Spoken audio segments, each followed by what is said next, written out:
Վրացական նորարարական կենտրոնը եւ նրա անհրաժեշտությունը Վրաստանի եւ Ամերիկայի միջև տեխնոլոգիական եւ նորարարական համագործակցության եւս մեկ կամուրջ։ Վրաստանի արտգործնախարարը մասնակցել է կենտրոնի բացման արարողությանը Ամերիկայի Միացյալ Նահանգներում եւ խոսել դրա կարեւորության մասին։ Մակա Բոճորիշվիլին նաեւ բարձր մակարդակի հանդիպումներ է անցկացնում ԱՄՆ-ում, որտեղ քննարկվում են մի շարք կարեւոր հարցեր, այդ թվում Վրաստանը որպես միջին միջանցքի կապող օղակ։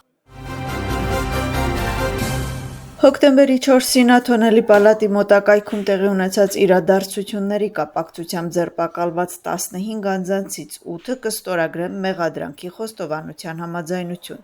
Վերոնշյալ անձիկ խոստովանել են եւ անհերքելի դարձրել ապացույցները։ Դատախազությունը կստորագրի մեղադրանքի խոստովանության համաձայնություն նրանց համար 3 տարվա պայմանական ազատազրկմամբ։ Մնացած անձիկ այսօրվա դատական նիստում հայտարարեցին, որ չեն ընդունում մեղքը եւ որ հոկտեմբերի 4-ին պաշտպանել են Վրաստանի շահերը։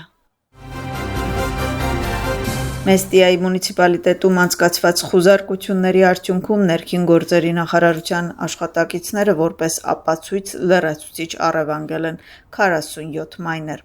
Հետաքննությամբ պարզվել է, որ այդ սարքերի միջոցով տեղացիները համակարգված կերպով թվային արժույթ էին արտադրում եւ ապօրինի կերպով մեծ քանակությամբ էլեկտրաէներգիա էին սպառնում։ Հանցագործությունը նախատեսում է 3 տարի ժամկետով ազատազրկում։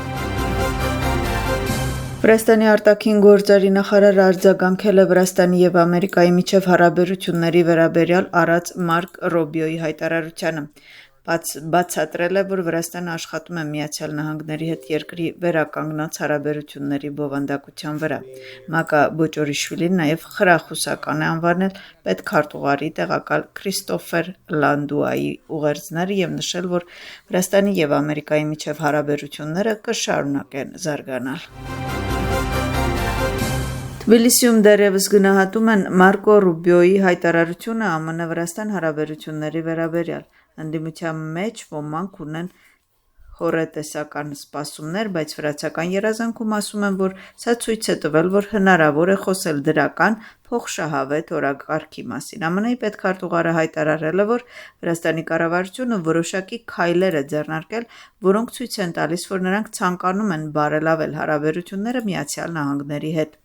Մարկո Ռուբիոն խոսել է Վրաստանի մասին ներկայացուցիչների պալատի արտաքին հարաբերությունների հանձնաժողովի միջև իր ցուցմունքի ժամանակ, պատասխանելով կոնգրեսական Ջո Ուիլսոնի հարցին։ Նրա խոսքով Վրաստանի կառավարությանը բացատրվել է, թե ինչ է անհրաժեշտ անել հարաբերությունները բարելավելու համար եւ ստացել է որոշակի դրական արձագանքներ Վրաստանի կառավարության կողմից։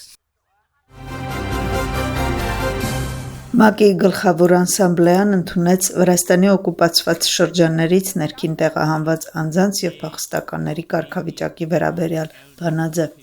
Նստաշրջանում վրացական բանաձևին աջակցեց 107 երկիր։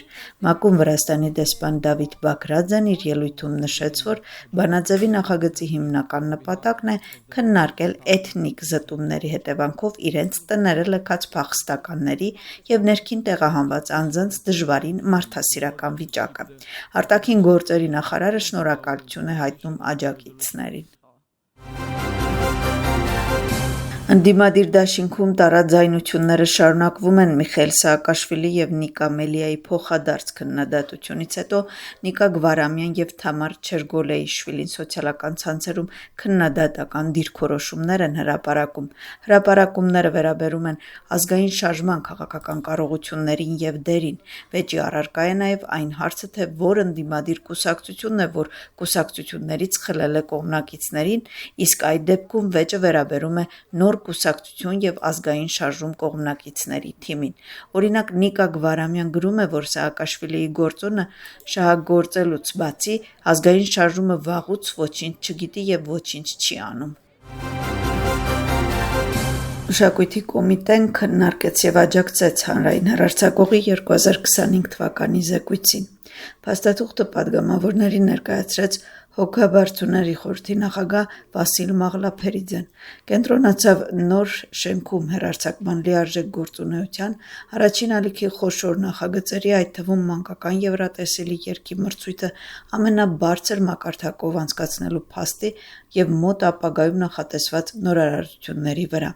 Նրա խոսքով քրիստոնեությունը պետական կրոն հռչակելու 1700-ամյակի կապակցությամբ առաջին ալիքով կհեռարձակվի հաղորդումների շարք և կմեկնարկի կարևոր նախագծեր։ Մշակույթի կոմիտեի նիստում Վասիլ Մաղլափերիձեն նաև բացատրեց այն պատճառները, թե ինչու հանրային հեռարձակողը չի կարող ցուցադրել ֆուտբոլի աշխարհի առաջնությունը։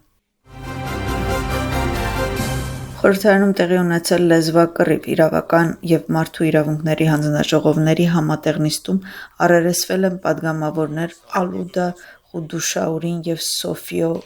Ղուրգուան։ Նիստում լիցքաթափելու համար հայտարարվել է 5 րոպեանոց ընդմիջում։ Կողմերի միջև բուռն քննարկման պատճառը մարդու իրավունքների Եվրոպական դատարանի կողմից Վրաստանի դեմ կայացված որոշումների կատարման վերաբերյալ նրանց քաղաքական դիրքորոշումներն էին։ 2025 թվականի զեկույցը հանձնաժողովներին ներկայացրեց Արդարադատության առաջին փոխնախարարը։ Բեքհա Ձամաշվիլին խոսեց ընթացիկ և ավարտված գործերի մասին, նշեց, որ այս պահին Եվրոպական դատարանում Վրաստանի դեմ 225 ընթացիկ գործ կա։ Նրա խոսքով այս թիվը ավելի լավ ցուցանիշ է 15-ամյա հեռանկարում, քանի որ գործերի 93%-ի նվազում կա։ Արդարադատության առաջին փոխնախարարի խոսքով 2011 թվականին քննարկվել է ավելի քան 3000 բողոք։ Կրթության նախարարը Գիվի Միքանաձեն այցելեց Պեկինի արտասահմանյան ուսումնասիրությունների համալսարան, որտեղ հանդիպեց վրացագիտական ծրագրի աշխատակիցների և ուսանողների հետ։ Քննարկեցին ապագա ծրագրերը։